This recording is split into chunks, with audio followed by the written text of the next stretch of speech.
वाराणसी के घाट पर एक संत जो होते हैं वो गंगा मैया के सामने देखकर और उनकी नजरों में एक गहरा इंतजार होता है। इस संत के एक शिष्य होते हैं। शिष्य बड़े व्याकुल और बेचैन हो उठते हैं और ये रोज कोशिश करते हैं कि आज मैं महात्मा को पूछूंगा कि तुम किसका इंतजार करते हो, लेकिन जैसे ही महात्मा के पास पहुंचते हैं तो पूछने की हिम्मत नहीं होती है, क्योंकि जिनको हम गुरु बनाते हैं वो पिता की तरह हमें आदर में रखते हैं, पिता की तरह हमारे ऊपर कड़े आदेश लागू करते हैं। दोस्तों, यहाँ पर यही सब कुछ चल रहा था। हर रोज ये जो शिष्य होता है रोज आता है, रोजीना वाराणसी के जो घाट होता है वहां पर अपने गुरु से पूछने की कोशिश करता है, लेकिन लफ्जों को रोक लेता है। एक दिन ये हिम्मत करके ही पूछने की कोशिश करता है।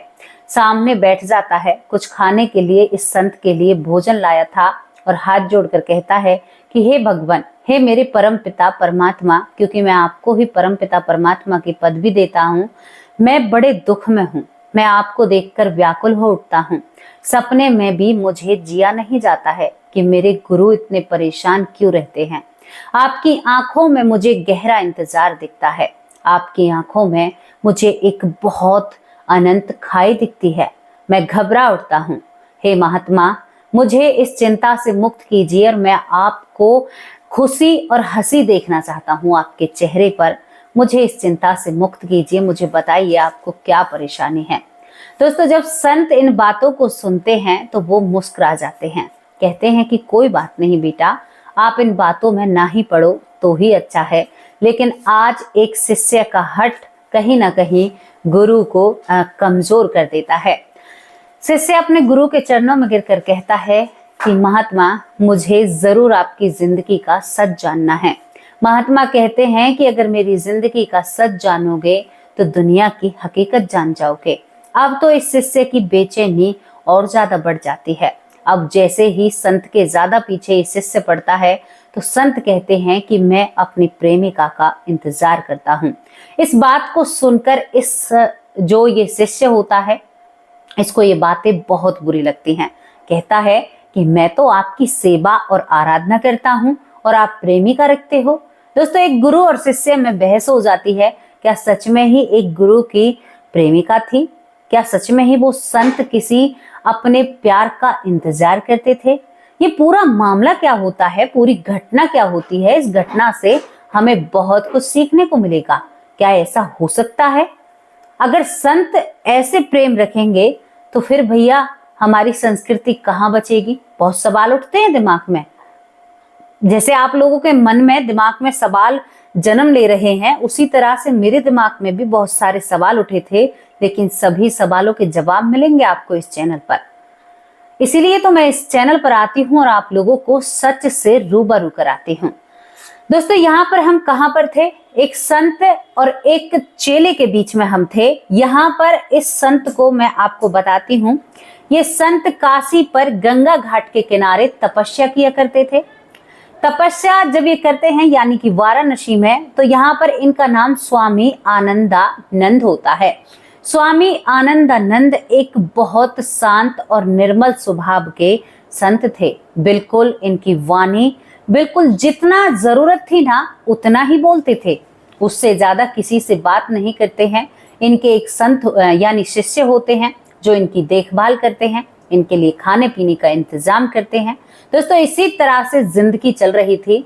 जिंदगी में कोई भी कमी नहीं थी, जिंदगी बहुत अच्छे से चल रही थी। और जो स्वामी आनंदानंद होते हैं वो गंगा की तरफ चेहरा कर कर घंटों तक किसी का इंतजार करते हैं। घंटों तक वो इंतजार, शायद ऐसा इंतजार था जो जिंदगी भर के लिए खत्म नहीं हो सकता। ये बात शिष्य से बर्दाश्त नहीं होती है। शिष्य खाना पीना भी लाता है, लेकिन गुरु से बहुत नाराज रहता है, उखड़ा उखड़ा रहता है। स्वामी आनंदानंद जी कहते हैं कि आज तुम्हें क्या हुआ है? तुम इतने उखड़े उखड़े क्यों हो? क्या परेशानी है तुम्हें? तो यहाँ पर यह शिष्य रूठ कर सीढ़ी पर बैठ जाता है। कहता है कि गुरुवर, मैं आपको पिता योग्य और अपनी सृष्टि, अपना संसार मानता हूँ, लेकिन जब आपके आंखों में इंतजार और दुख को देखता हूँ तो मेरी बेचैनी बढ़ जाती है। मुझसे बर्दाश्त नहीं होता है कि आप कौन सी परेशानी में हैं, मैं आपका कष्ट हरना चाहता हूँ। यहाँ पर जो स्वामी आनंदानंद जी होते हैं वो कहते हैं कि बालक तुम इन बातों को ना ही जानो तो ही अच्छा है। मेरा इंतजार कभी खत्म नहीं हो सकता, लेकिन आज एक शिष्य अपनी जिद पर अड़ जाता है। नहीं भगवान, मुझे जानना है आपको क्या परेशानी है, क्या दिक्कत है, क्या तकलीफ है, आप इतने उदास क्यों रहते हो। ये भगवान संत जी कहते हैं कि क्यों परेशान कर रहे हो, मैं तुम्हें नहीं बता सकता। लेकिन एक शिष्य की जिद के आगे स्वामी झुक जाते हैं। कहते हैं कि मैं अपनी प्रेमिका का इंतजार करता हूँ। शिष्य को गुस्सा आता है कि मैं तो आपको अपना भगवान मानता हूँ, मैं आपकी चलाई हुई चाल पर चलता हूँ, आपके बनाए हुए रास्तों पर चलता हूँ और आप प्रेमिका रखते हैं। दोस्तों, इसके बाद जो गुरु होते हैं वो अपने शिष्य से कहते हैं कि एक भी लफ्ज आगे मत बोलना, तुम्हारी गलती नहीं है, मैंने तुम्हारे सामने बात ही इस तरह से रखी है। बात ऐसी नहीं है, बात मेरे इस जन्म की नहीं है, बात मेरे बीते जन्म की है। क्या तुम जानना चाहोगे? अब शिष्य की इच्छुकता और भी बढ़ती है कि हाँ भगवान, क्यों नहीं जानना चाहूंगा, आप अपने सारे दुख बताओगे, मैं आज पूरे दुख सुनने के लिए तैयार हूँ। तो यहाँ पर जो स्वामी आनंदानंद जी होते हैं वो कहते हैं कि सुनो तो मेरे जीवन की कहानी, सुन लो तुम। आज ये बात मैं तुमसे ही साझा कर रहा हूँ क्योंकि मेरा आखिरी वक्त आ चुका है, मैं इस दुनिया से जाने वाला हूँ। दोस्तों, उन्हें ये भी पता होता है कि मैं इस दुनिया से कब जाता हूँ। तो यहाँ पर आनंदानंद जी कहते हैं कि मैं पिछले जन्म में काशी में एक बहुत बड़े सेठ का बेटा था। यहाँ पर मेरा नाम राजन होता है। 1920 की बात होती है, यौवन अवस्था में मेरी उम्र होती है। मेरा स्वभाव बहुत अच्छा होता है, मुझे लोगों की दुख तकलीफें परेशान करती हैं, मैं हमेशा लोगों की मदद करता था। इस तरह का मेरा जीवन होता है। पिछले जन्म में मैं एक लड़की से बहुत गहरा प्यार करता था, जिस लड़की का नाम गौरी था। और गौरी भोलेनाथ माँ पार्वती की बहुत बड़ी भक्त थी, यानी काशी में तो उन्हीं को पूजा जाता है। यहाँ पर ये बताता है कि मैं सेठ का लड़का राजन जो होता हूँ, यहाँ पर संत जी बताते हैं, तो उसमें मुझे गौरी से प्रेम हो जाता है। जब मुझे गौरी से प्रेम होता है तो मेरे घर वालों को ये बातें पता चलती हैं। तो मैं अपने पिता का एक लौता बेटा था, यानी मेरे पिता की और भी कोई संतान नहीं थी। मैं एक सेठ के बेटा था, यानी सेठ का बेटा था। मेरे पिता मुझे बहुत अहमियत देते हैं और मेरी मर्जी के लिए, मेरी खुशी के लिए यहाँ पर गौरी के घर मेरा रिश्ता लेकर पहुंच जाते हैं। गौरी के घर वाले बहुत खुश हो जाते हैं। संत बताते हैं अपने शिष्य को कि वो खुश हो जाते हैं और इस रिश्ते को सर पर बिठाकर लेते हैं।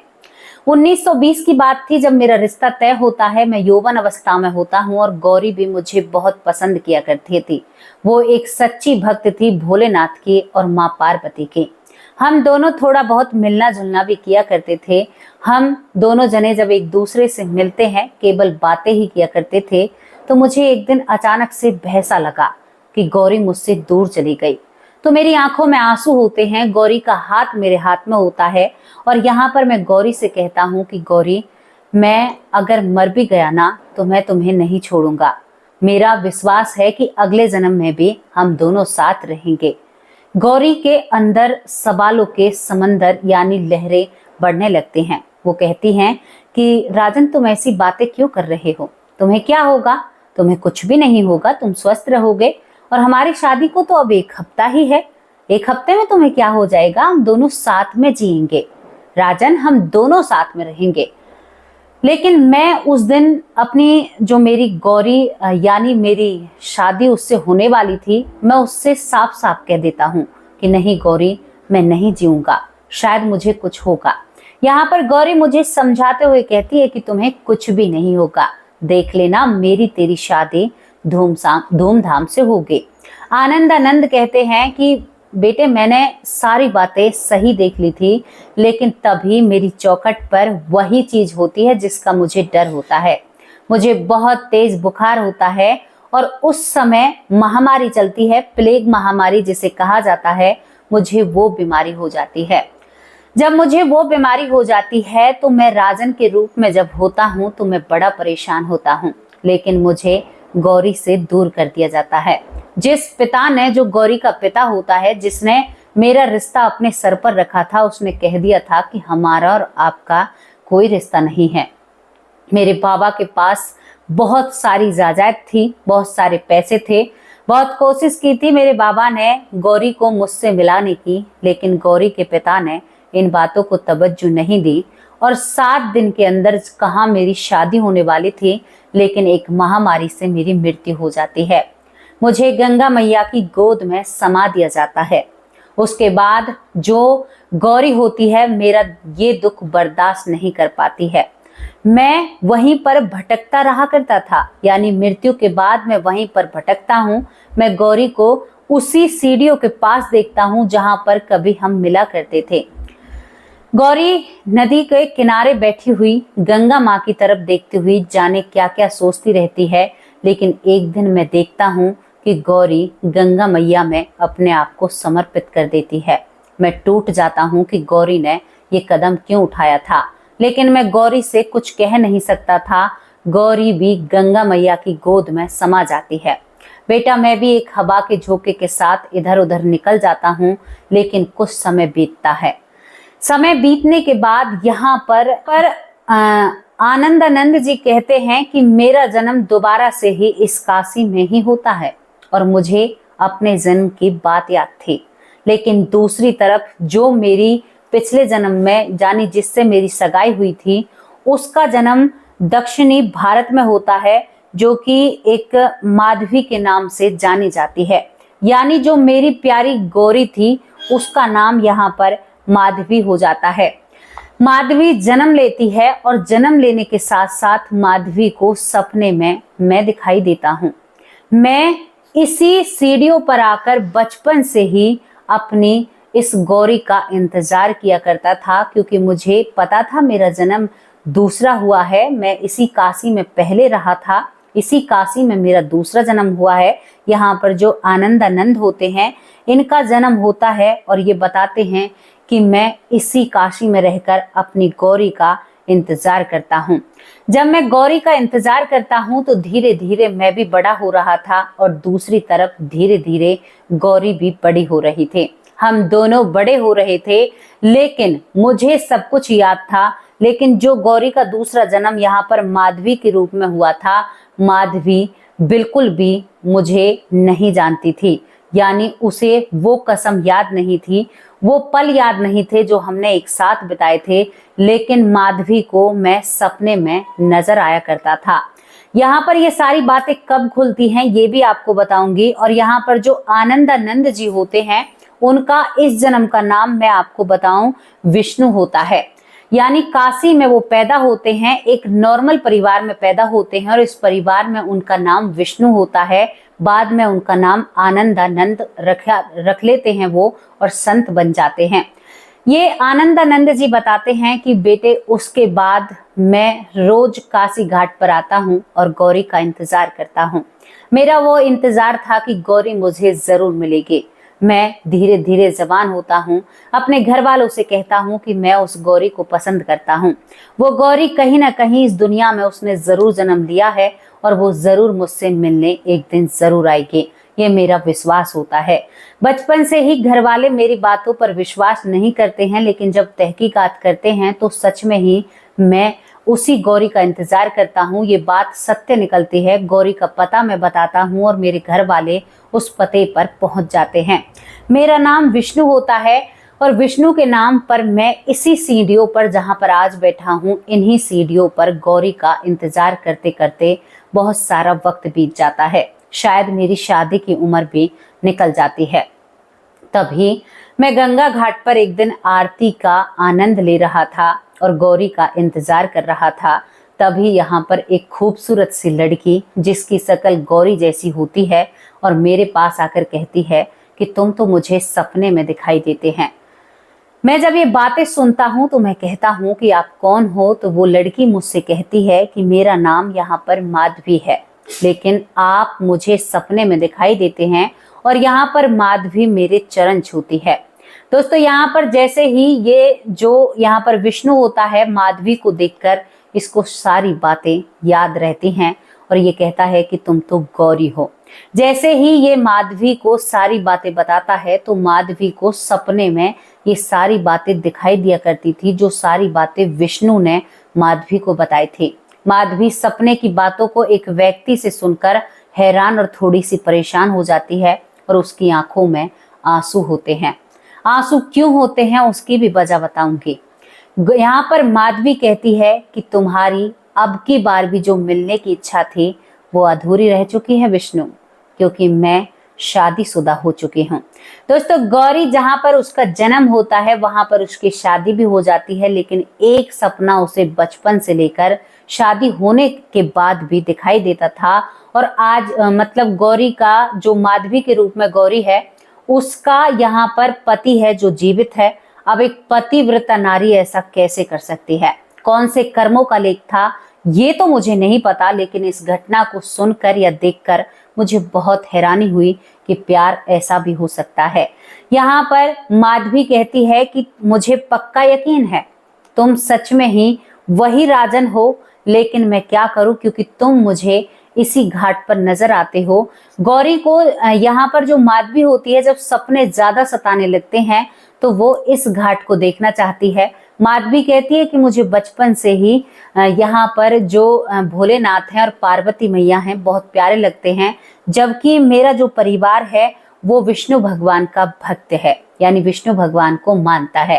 दोस्तों, इस बात को सुनकर यहाँ पर जो विष्णु होता है उसकी आंखों में आंसू आ जाते हैं, क्योंकि वो गौरी का इंतजार कर रहा था। लेकिन गौरी उर्फ माधवी जब उसके सामने उस काशी घाट पर आती है तो वहां पर उसकी मांग में सिंदूर था। विष्णु के पैरों तले जमीन खिसक जाती है। वो हैरान भरी नजरों से देखता है। तभी यहाँ पर माधवी एक संतुष्टि देती है। यहाँ पर दूर से ही प्रणाम करती है विष्णु को और कहती है कि मैं तुम्हारे इस इंतजार से बहुत ज्यादा प्रसन्न हुई। आगे की जो भक्ति करूंगी वो भक्ति ऐसी होगी कि हम अगले जन्म में तो जरूर मिलेंगे। अब मेरा ये आखिरी तुमसे मिलन है। अब मैं जा रही हूँ। मेरे सारे सवालों के जवाब मुझे मिल चुके हैं। जो सपने में मुझे आप दिखाई दिया करते थे, उसे गौरी को उर्फ माधवी को सब कुछ याद आ जाता है। माधवी नम भरी आंखों से यहाँ पर जो विष्णु होता है उसे विदाई देती है।